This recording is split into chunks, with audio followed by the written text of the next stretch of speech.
Dating DepEd at Office of the Vice President Spokesperson Attorney Michael Poa, magiging abogado na rin ni Vice President Inday Sara Duterte sa kanyang impeachment case kasunod ng kanyang entry of appearance sa Korte Suprema ngayong araw. At kung matatandaan po ninyo mga kababayan, noong February 18, ay si VP Sara Duterte po ay formally na nag-filed ng petition with the Supreme Court to question the legality and constitutionality of the fourth impeachment complaint advanced by the chamber. At isa nga po sa mga nakapirma doon ay ang kanyang tatay na si dating Pangulong Rodrigo Roa Duterte has been confirmed as one of VP Sara Duterte's lawyers after he signed as one of the lawyers in the petition filed in the Supreme Court to block the impeachment case against her.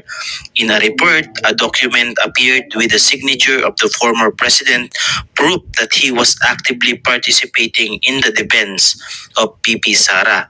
VP Sara's defense team also includes her father-in-law, Attorney Lucas Carpio Jr., Attorney Philip Fortun, at Attorney Sheila Sison. Yan mga kababayan ang magiging legal powerhouse ng ating vice-presidente sakaling matuloy na nga itong impeachment laban sa kanya ngayong paparating na mga susunod na buwan. At inaasahan natin na madadagdagan pa yan at marami ang gustong tumulong sa ating vice-presidente.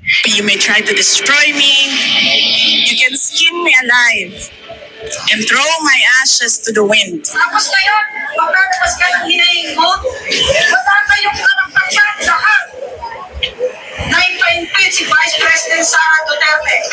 30 million, 280,470 na may karapatan magpa-impeach eh. VP Sara Duterte at isa ako doon.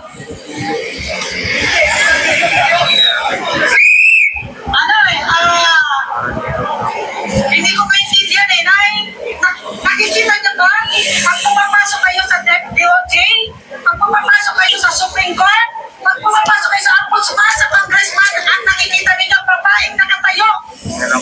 Nakapiling ang mata, nakapiling ang teka. Ngayon na lang, ano ba tawag dito?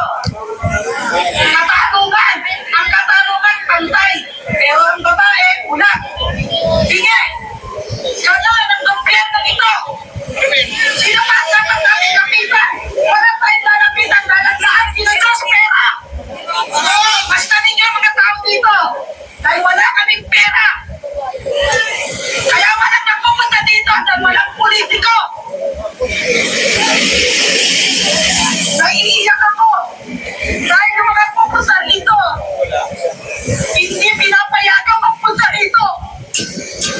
Kaya kami nagpupunta dito para i-celebrate yung February 25, 1986. Natatandaan niyo ba yun?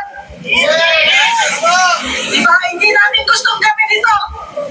Pero kasama natin dito, walang puntay. Wala sa hanggang sa una itong mga vlogger na to. Asa ng media? Siguro kung dadami ang tao dito, magpupuntahan lahat ang media. Magpupuntahan lahat ng mga kailangan sa gobyernong ito. Pero nasaan kayo? Diba? Nakapiring ang mga kata dahil nakapiring ang gobyernong ito. Walang bigpingin. Hindi sa katotohanan. Diba? Kaya ano ang sabi ng ating Vice President Sara Duterte? Wala na siyang pwedeng kapitan kundi God save the Philippines. Diba?